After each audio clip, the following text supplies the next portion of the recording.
He wrote no books, and never once called himself a philosopher. Yet it was his death that changed everything. This is the story of Socrates, from a barefoot boy wandering the noisy streets of Athens to the silence of his final day in prison. How did he become the most inconvenient man in the city? Why was he put on trial? And what did he say before raising the cup of poison to his lips? This is not merely a biography. It is the journey of a man who discovered what it means to live and never betray oneself. A journey of questions sharper than swords, of ideas stronger than armies, of silence heavier than marble. Suggest in the comments topics for new stories and subscribe to the channel. New bedtime stories come out here every day. Now, let us return to Athens, to the century when it all began. Socrates was born in the 5th century before our era, in the district of Alopes, a modest suburb of Attica. Athens was not yet acknowledged as the unchallenged leader of Greece, but the city was rising with astonishing speed after its victories against Persia. It was a time of rebuilding temples and markets, of scaffolding wrapped around sacred hills, of democracy beginning to breathe with confidence. The air itself seemed thick with the promise of art and philosophy yet to come. His father, Socrates, is said to have been a stonemason, perhaps even a sculptor. His mother, Phanerete, was a midwife.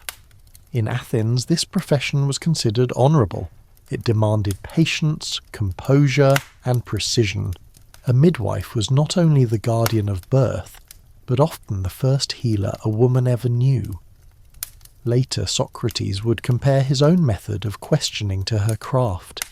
He would say that he too was a midwife, helping souls to give birth, not to children, but to truth. The family was poor, neither aristocratic nor influential, and yet within this modest home, something extraordinary was quietly taking root. Socrates received the traditional education of an Athenian boy. He learned letters, music, physical training, and the foundations of ethics. He, like all youths, attended the Palaestra, a school where the mind was exercised alongside the body. The Athenian model of upbringing was built upon kolokagathia, the union of beauty and goodness, of physical grace and moral virtue. The perfect man was to be both strong and wise, athletic and just. Ironically, Socrates would later come to embody almost the opposite of this ideal, but his early years were shaped by it nonetheless. Athens itself was his true classroom. The markets echoed with the cries of merchants bargaining over wine and olive oil. Children played with balls across the dusty courtyards.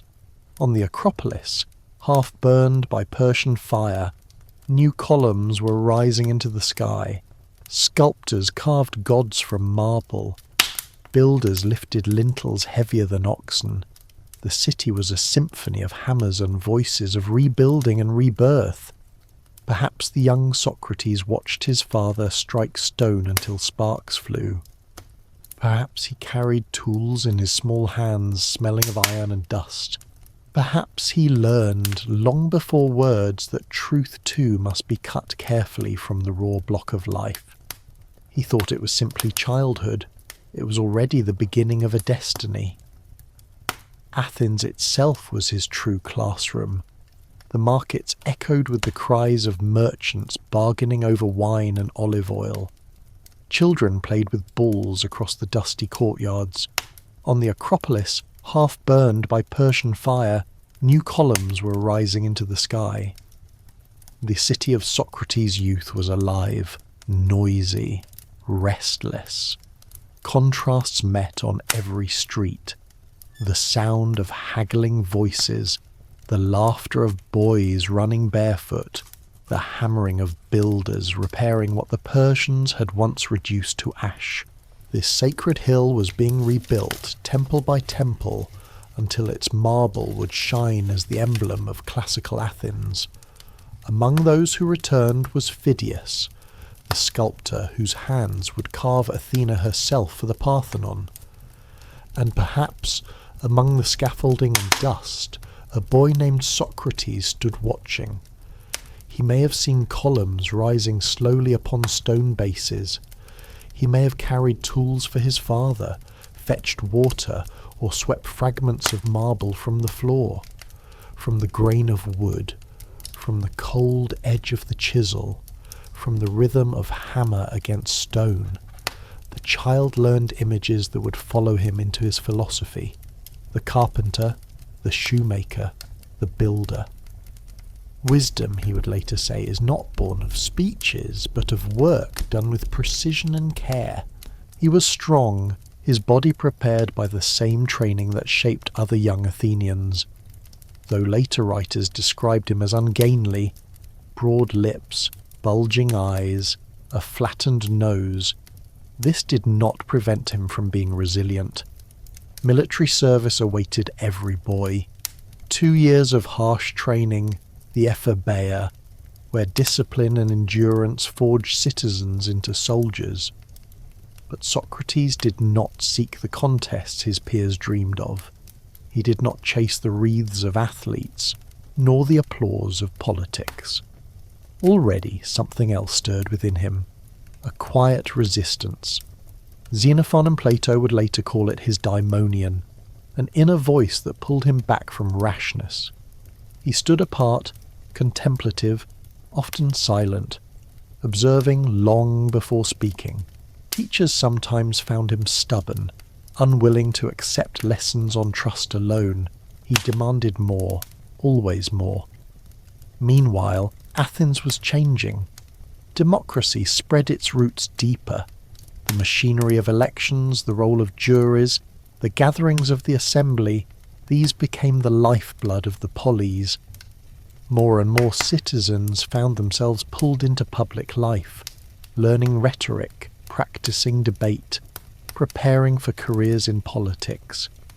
Public schools appeared, where the art of persuasion was taught as a ladder to influence. Young men hungered for office, for eloquence, for power. Socrates did not. He sensed in polished words something hollow, ornament without substance.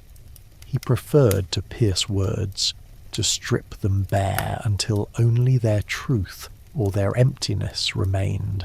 In the noise of ambition, he was already walking a different road.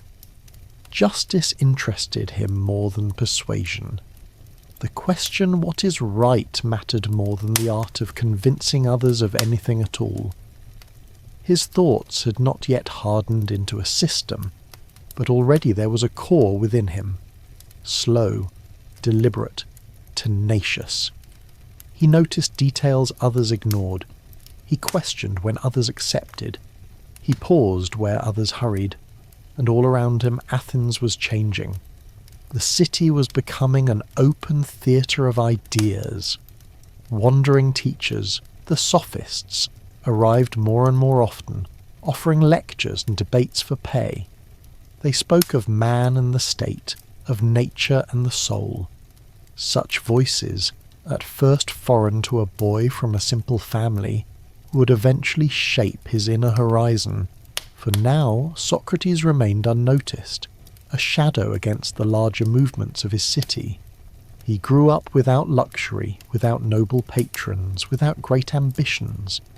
Yet within this modest upbringing, in the clang of stone against chisel, in the hammer's rhythm, in the chants of poets and the first schools of rhetoric, something else was forming.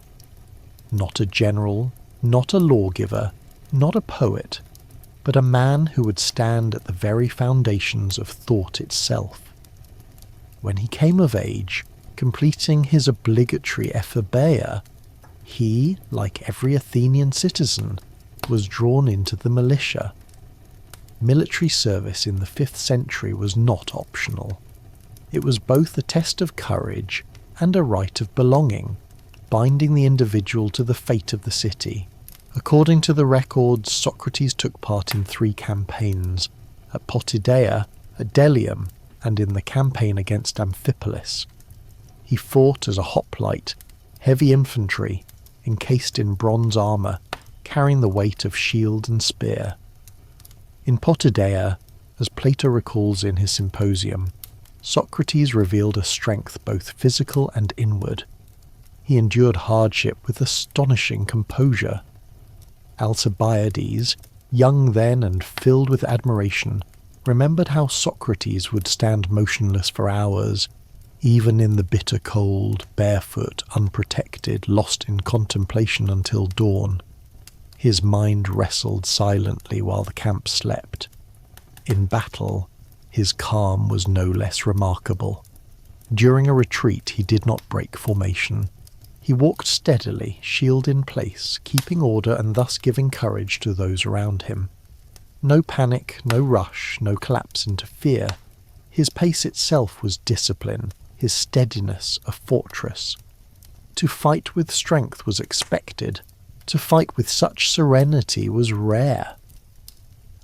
At Delium, where Athens suffered defeat at the hands of Boeotia, Socrates once again revealed the same composure. Xenophon would later claim that Socrates personally saved him in that battle, though Xenophon was too young to have truly been there. The story, likely, was less a detail than a reflection of the image that clung to Socrates, a man whose steadiness in combat was a lesson in itself. He did not rush forward in reckless pursuit of glory, nor did he retreat without cause. He balanced caution with resilience, embodying the measure of discipline. When he returned from the campaigns, Athens had become a city in transformation. A cultural flowering had begun, accompanied by a political and philosophical shift. In the agora and in the gymnasia, new figures gathered crowds. The sophists, Protagoras, Gorgias, Hippias, teachers of wisdom who travelled from city to city, offering their knowledge for a fee. They trained their pupils in rhetoric, in the art of disputation, in the skill of persuasion before the courts. Protagoras declared, "Man is the measure of all things." Gorgias dazzled listeners with his belief in the sheer power of words, as if speech itself could bend reality. Their names carried weight. Young Athenians flocked to them, convinced that eloquence was the key to political advancement. Socrates was present. He listened, he observed, he questioned. But he did not find himself reflected in their ambitions. He saw how easily the art of speaking became the art of evasion, how rhetoric could defend any opinion if only wielded with skill. To him, this was a betrayal of truth. He sought not the glitter of persuasion, but the gravity of honesty. Instead of learning how to prove anything, he learned how to ask everything. Instead of collecting techniques of victory, he collected questions that pierced illusions. He began to search for answers that could not be reduced to ornament, that were rooted in moral clarity and the logic of the soul. At the same time, whispers of older philosophers reached Athens. The voices of Thales, Heraclitus, Parmenides, and Anaxagoras, natural philosophers whose speculations about the universe stirred the minds of educated citizens. Anaxagoras in particular captured Socrates' hope. He spoke of nous, a cosmic intelligence, mind as the ordering principle of all things. Socrates wished to find in this teaching a guide to human action, a bridge between the order of the cosmos and the choices of men. But when he sought the explanation, he found only mechanics, rotations, winds, and ether. He confessed later that he was disappointed. He asked why, and received only how. He longed for meaning, but was handed processes. This was a turning point. He began to understand that true knowledge did not lie in the structure of the heavens, but in the nature of man. He turned from the movement of stars to the movement of conscience, from the pattern of seasons to the choices between good and evil. What is justice? What is virtue? Can a man be taught to be good? Who, if anyone, truly knows what is right? Such questions became the new battlefield of his life. As years passed, Socrates moved further away from pursuits his fellow Athenians called useful. He abandoned craft, did not chase wages, and turned his eyes away from politics. His days were not spent in striving for profit or power, but in conversation, slow, deliberate, endlessly circling toward understanding. He spoke with those willing to listen, craftsmen with dust on their hands, merchants weighing jars of oil, young men eager to prove themselves, officials heavy with duty, poets chasing inspiration. Yet what interested him was not their rehearsed answers, but the cracks beneath them. He asked again and again until masks slipped, until confusion or honesty appeared in their place. He never called himself a philosopher. The word itself was still being born. But he became the man who shifted the centre of gravity, not the stars, not the cosmos, but the human soul. A being who doubts, who wonders, who searches. In this slow turning away from rhetoric, from physics, from politics, from everything external, lay his path into philosophy. By the time he reached maturity, near 50 years old, he was already a familiar figure in Athens. Not as a teacher in the usual sense, not as a writer, not as a scholar, but as someone whose silence unsettled and whose questions disarmed. At that moment, he stepped fully into the role that would make him a legend. In his later years, Socrates became a constant presence on the streets. He had no school like the sophists, no house where students gathered, no written lectures, no fees. He did not send invitations. He simply went out to meet the city. Every day he walked where life was thickest, the agora, the porticos, the workshops, the entrances to the palestra. He would approach people, often without introduction, and begin, "What is justice? What makes a man good? You call this right, but why?" These questions were not weapons to win debates. He truly wanted to know how his companion understood them, and in that simplicity lay his method. He never claimed to know the truth. On the contrary, he began by confessing ignorance. His principle, "I know that I know nothing," was no performance. He believed only the one who acknowledges his ignorance is capable of seeking wisdom. He listened intently, sometimes in long silences, but then, with quiet persistence, he would begin to clarify. One question gave birth to another. One answer opened into yet another uncertainty. Soon, what seemed self-evident crumbled into fragments. Later, this way of inquiry would be called the Socratic method. He himself named it mutic, the art of midwifery. As his mother had once helped women deliver children, he now helped minds deliver truth. Patience was his tool, questions were his hands, and truth, fragile but living, was the child born in the silence that followed. But for such a birth to take place, questions were needed, patient, sharp, sometimes painful. Socrates never handed out ready-made answers, never imposed his opinion, never dictated a doctrine. Instead, he compelled his companions to dig, to stumble, and to uncover the truth themselves. One of his favourite tools was irony. He often began a dialogue as if he were ignorant, asking with a polite innocence, requesting explanations, pretending not to understand. But step by step, fastening onto contradictions, he revealed the cracks in another's reasoning. His words were simple, plain, free of decoration, yet they struck with the quiet force of a hammer against stone. Particularly for those swollen with pride, his simplicity was devastating. He could converse with anyone, with a shoemaker about skill, with a soldier about courage, with a poet about inspiration, with a magistrate about justice. And always, in each conversation, he returned to one essential question. What makes a human being truly wise and truly good? He did not chase success in the ways others did. He avoided the assemblies, refused offices, sought no influence, and yet his presence was known everywhere. Some admired him, some loathed him. His criticisms fell especially upon the sophists, the public teachers who sold eloquence for money. He did not attack them personally, but their method.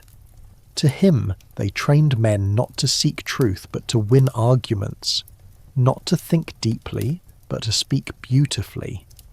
For Socrates, truth outweighed persuasion. Virtue was not a lesson one could memorize like grammar.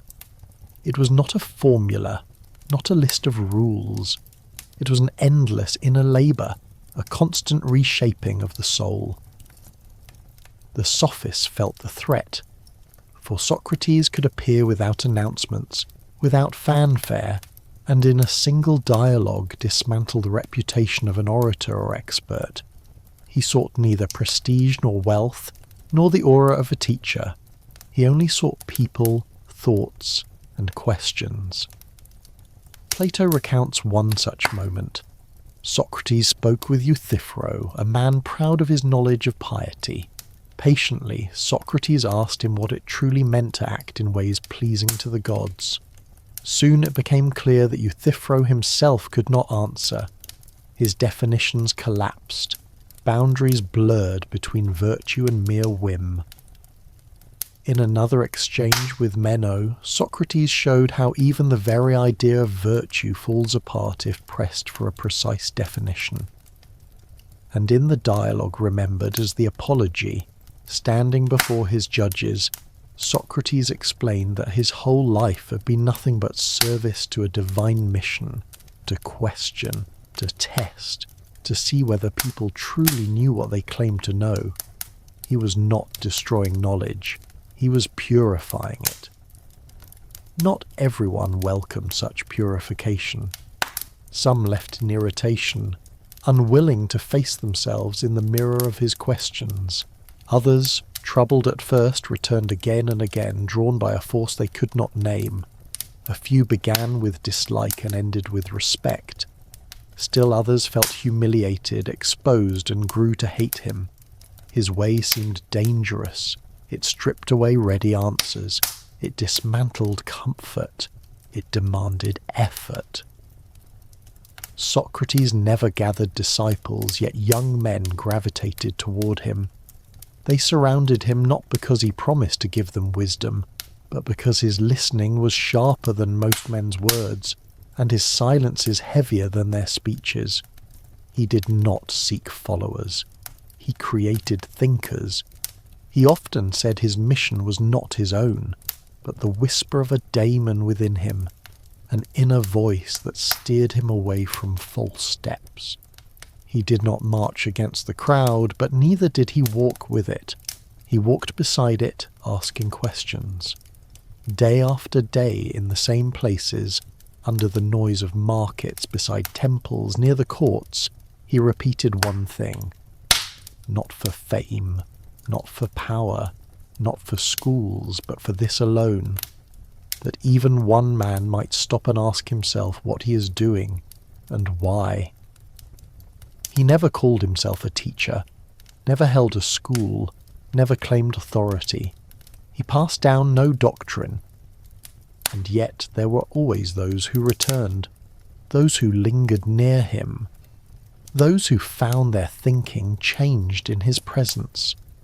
They may not have called themselves his pupils, but they remained as memory, as voices, as a living continuation. One of the most dazzling and troubling among them was Alcibiades. Born into nobility, raised in the household of Pericles, Alcibiades possessed everything: beauty, charm, eloquence, ambition. He met Socrates as a youth, and the encounter shook him so deeply that years later he compared Socrates to a satyr, capable of shattering a man's beliefs with nothing more than conversation. He confessed that Socrates was the only man before whom he ever felt shame. Not before the assembly of Athens, not in the camp of soldiers, not before mighty allies, only before this strange barefoot philosopher. Alcibiades once tried to lure Socrates into intimacy. Socrates refused, saying he would never trade wisdom for the body. Alcibiades could not understand. He turned instead toward politics, war, betrayal, exile.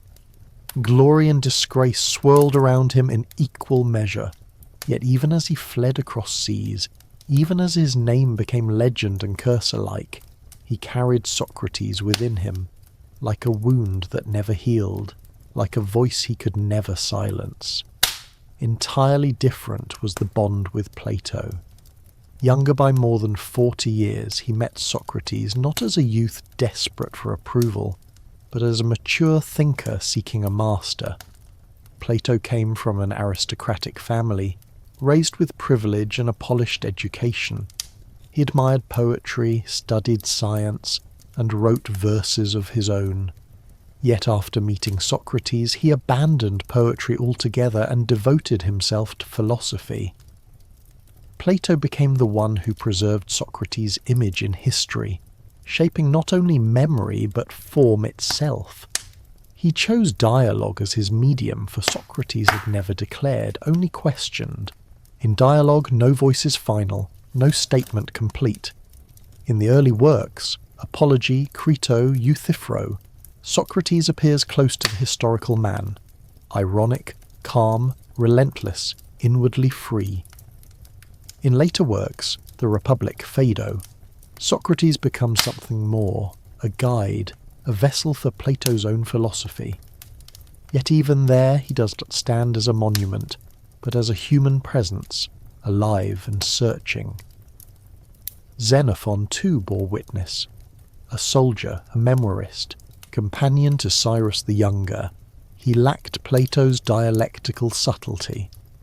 Yet he respected Socrates deeply. In his recollections, Socrates is not a subverter of ideas, but a counsellor, a steady and practical guide. His portrait is simpler, perhaps more naive, but still full of admiration. Through these two lenses, Plato's dialogues and Xenophon's memories, we glimpse two sides of one man, Socrates as philosopher and Socrates as friend. Among those closest to him in his final years was Crito, perhaps even older than Socrates himself. In the dialogue that bears his name, it is Crito who urges him to flee prison. He offers money, connections, a way to escape into Thessaly. But Socrates refuses, not from fear, but from conviction. To break the law, even unjust law, would be to betray himself. Crito listens, understands, and stays. He does not argue. He remains with Socrates until the end. Another voice in those last hours was Apollodorus. Emotional, tearful, unable to restrain himself, he was often called naive, even foolish. Yet he, like Plato, remained with Socrates on the day of execution. He did not attempt persuasion. He simply stayed, bearing witness. Others were there as well, Phaedo and Crito's lifelong companion Chaerephon, mentioned by Plato. Each carried something away. Some founded schools, some vanished, some left only a name, but nearly all became links in a chain, the chain by which the image of Socrates reached us. Not all, however, saw him with admiration. Some felt in him a threat. His questions stripped away certainty, tore down assumptions. Some grew irritated, some turned to hatred. The more he questioned, the more enemies he quietly gathered. They considered him dangerous, especially those who feared exposure. He undermined authority without ever becoming an authority himself. He dismantled knowledge without offering a neat replacement. He was simply present, and that alone was enough, like a stone that thought itself stumbles over. And yet, Some carried away from him a single thought, a single phrase, a single feeling, that thinking matters, that true understanding is harder than appearances, and that being honest with oneself is more difficult than being honest with others. Socrates lived his entire life in Athens, a city that, within his years, knew glory and defeat, empire and tyranny, collapse and rebirth. He saw how swiftly the crowd became both judge and legislator, how easily decisions of life and death were handed down in the agora, how swiftly honour turned into disgrace. He watched the tide of opinion raise one man high and cast another into ruin. All of this gave him a cautious, almost sceptical stance toward democracy. He was not its enemy, but he did not regard it as flawless. He never rose in rebellion against the order of the city, but he did not remain silent when he saw truth and justice bent beneath the will of the majority. In his reflections echoed an uncomfortable thought: governance requires knowledge, not numbers. The vote of the crowd can be wrong. Counting hands does not replace reasoning minds. He didn't reject democracy, but he refused loyalty to it when the many acted unjustly. Though he avoided political office, refused the stage of the assembly, and wrote no speeches, there were moments when his civic stance became visible and firm. One such moment came after the naval battle of Arginusae, when Athens defeated Sparta at sea. Victory had cost the lives of many sailors, whose bodies were never recovered because a storm prevented rescue.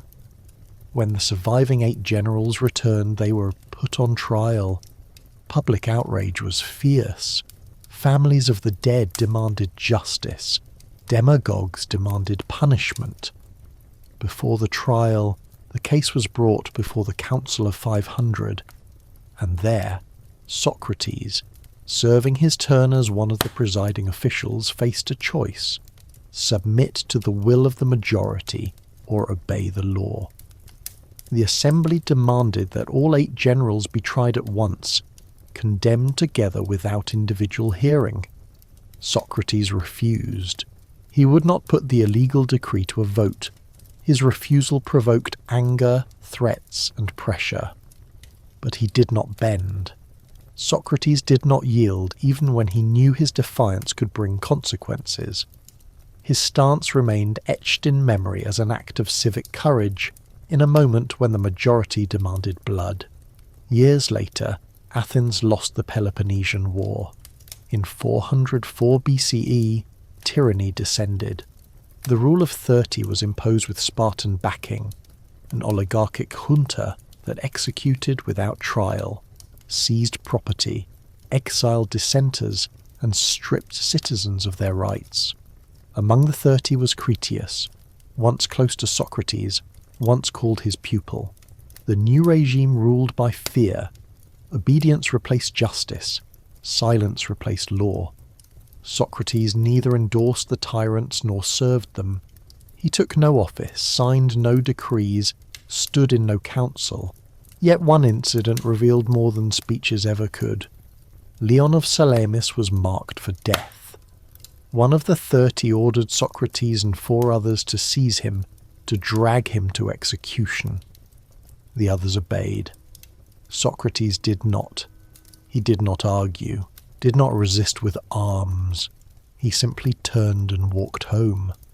It was a quiet act, without banners, without declarations.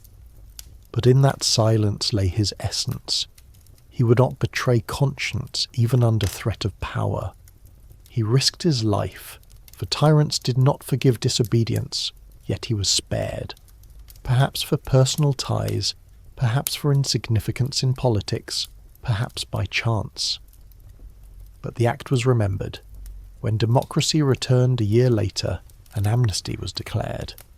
Citizens were forbidden from seeking vengeance for deeds committed under the 30. Athens wished to forget, to forgive, to move forward. But the air remained heavy with suspicion. Fear lingered. Exhaustion from war and upheaval made citizens wary of anything that broke the fragile surface of the order. And Socrates broke it. Not through speeches, not through assemblies, but through his questions. He continued to converse in the agora, to unsettle, to strip away the hollow layers of official phrases. He did not call for revolt, but his presence whispered of freedom. He reminded Athenians that a citizen is not merely one who votes, but one who thinks. Not a body in the crowd, but a conscience standing alone. Yet his circle of companions fed distrust. His closeness with Alcibiades, who betrayed Athens more than once, and with Critias, one of its most brutal tyrants, was seen not as coincidence but as proof. To many, Socrates was no longer just a questioner. He was a threat. He never summoned rebellion.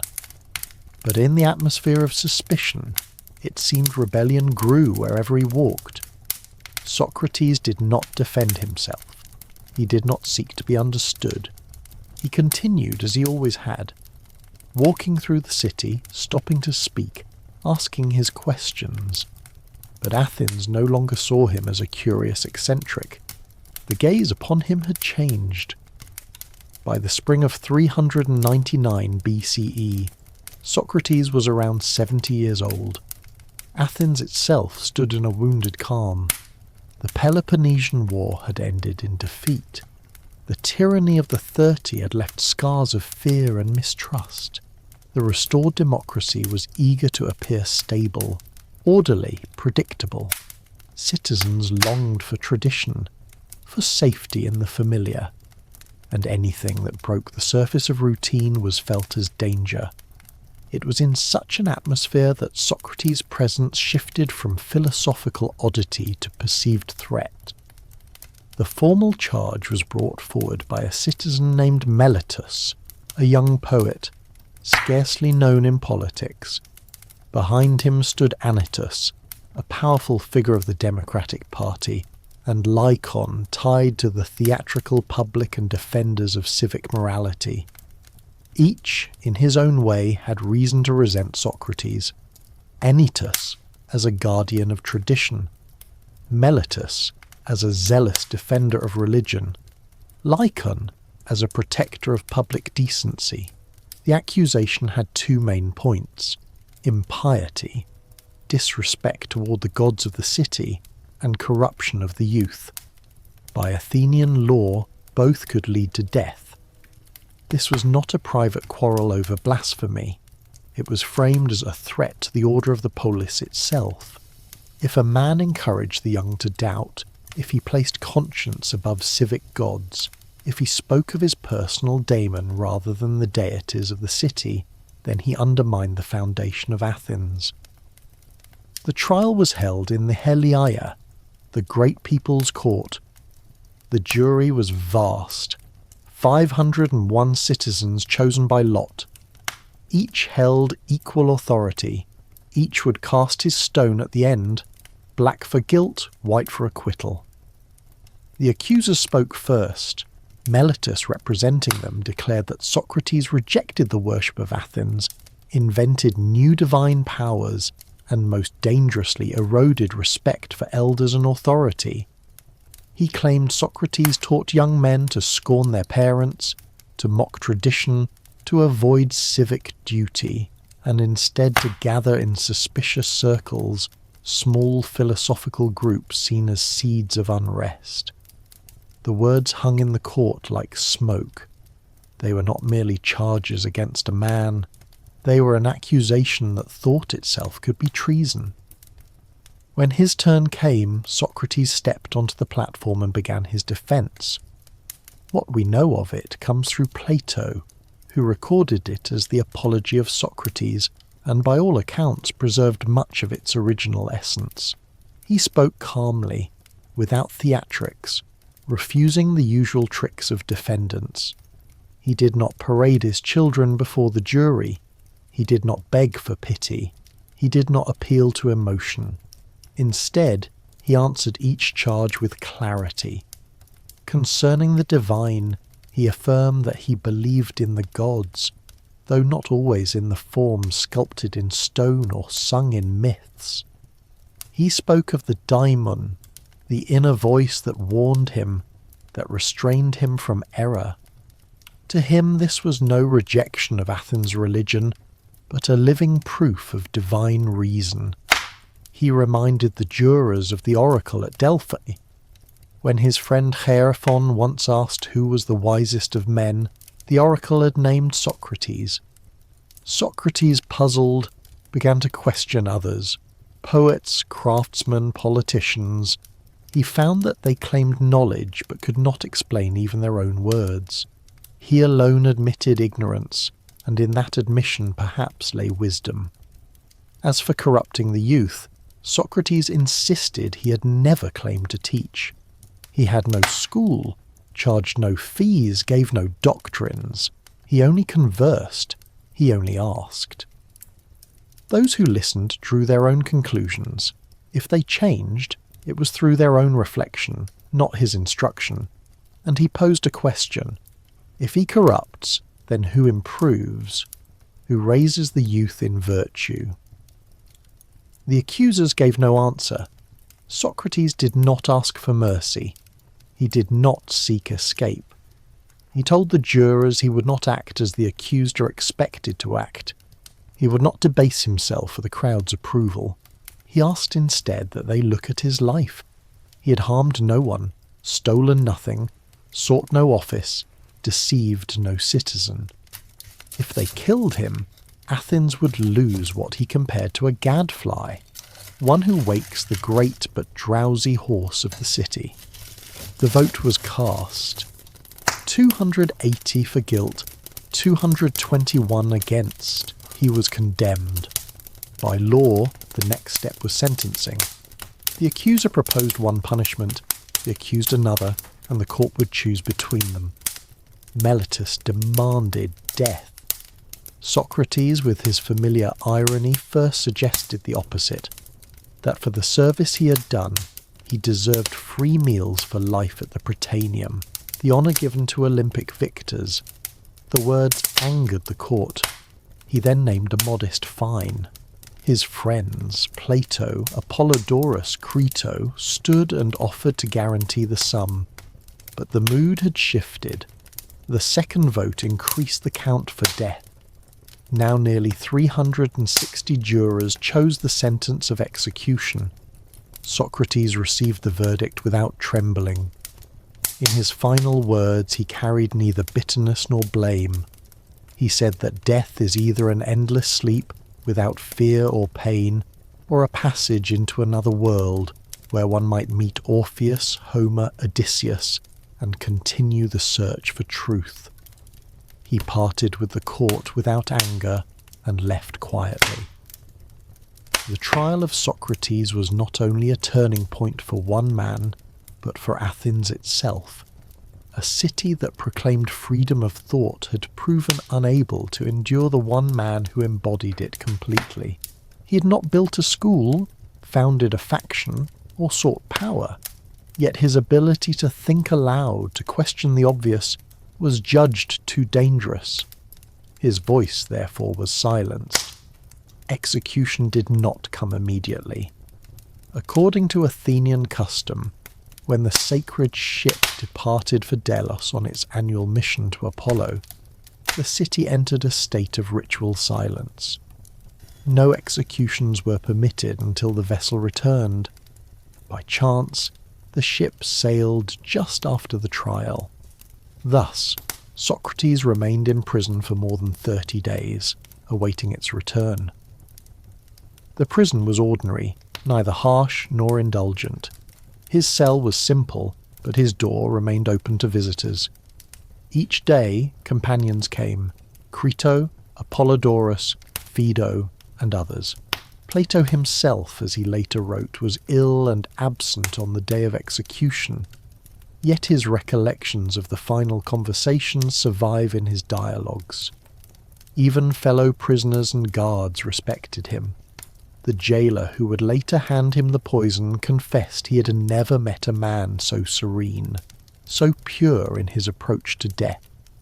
In prison, Socrates did not speak of despair. He did not curse the court, did not complain of fate. He did what he had always done. He conversed.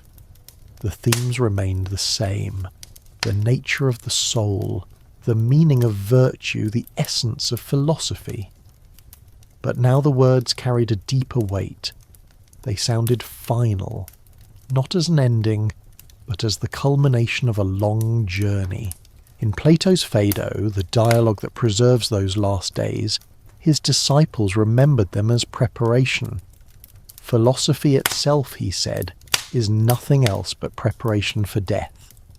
Detachment from the body, from fear, from passion. This is the path toward genuine knowledge. One of the most poignant moments came with Crito's attempt to arrange an escape. Everything was prepared. Money, allies, a road into Thessaly. The guards could be bribed. The way was open. Yet Socrates refused. He did not want salvation if it required breaking the law. He argued that a man cannot accept the protection of the state in life and reject its judgment in death. Injustice against him did not release him from responsibility to himself. If he fled, he would not betray Athens. He would betray his philosophy. When the sacred ship returned and the time came, nearly all his companions gathered in the prison. It was midday. The jailer entered, avoiding his gaze, and told him the hour had come. With quiet shame he asked forgiveness, confessing admiration for Socrates' courage.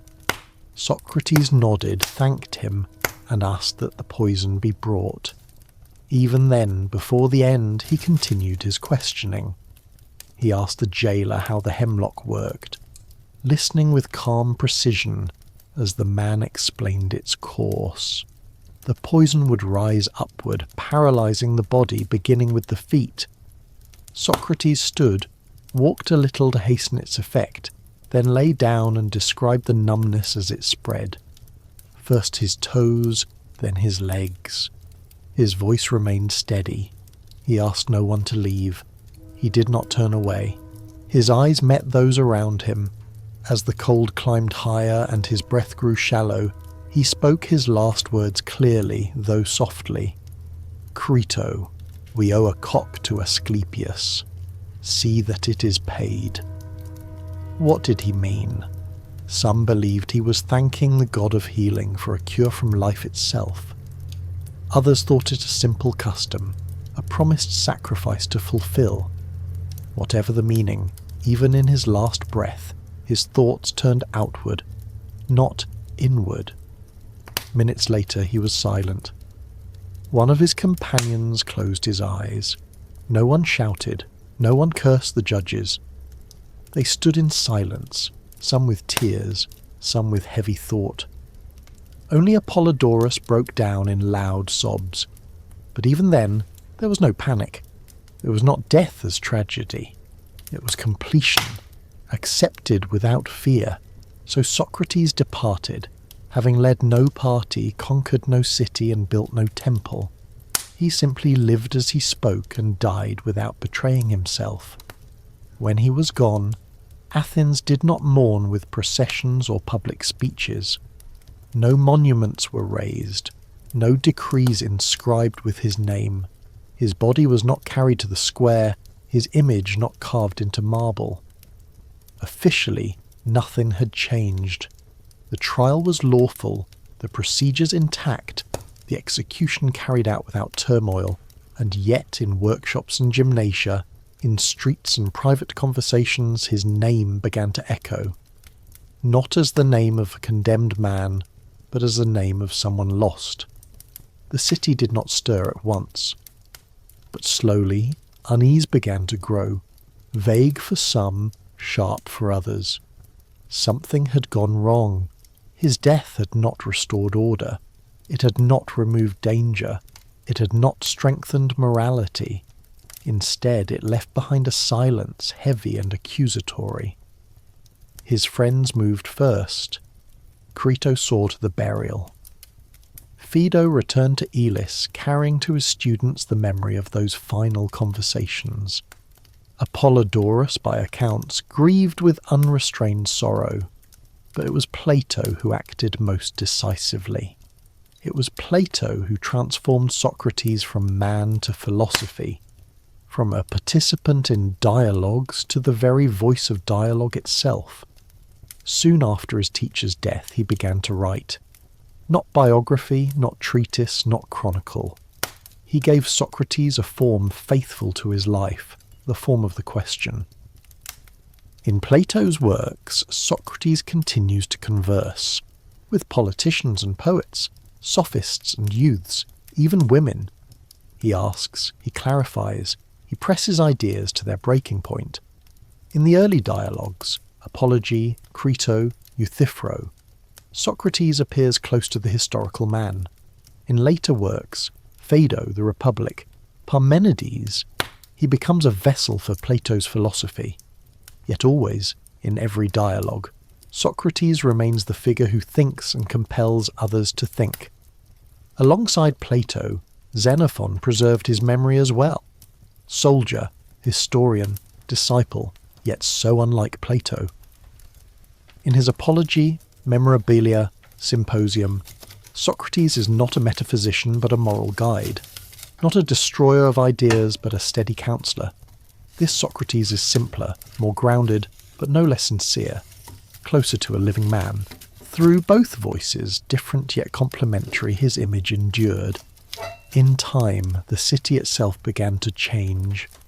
Years passed, and more often came the whispers, the verdict was a mistake. He was not judged for a crime, but for the way he lived.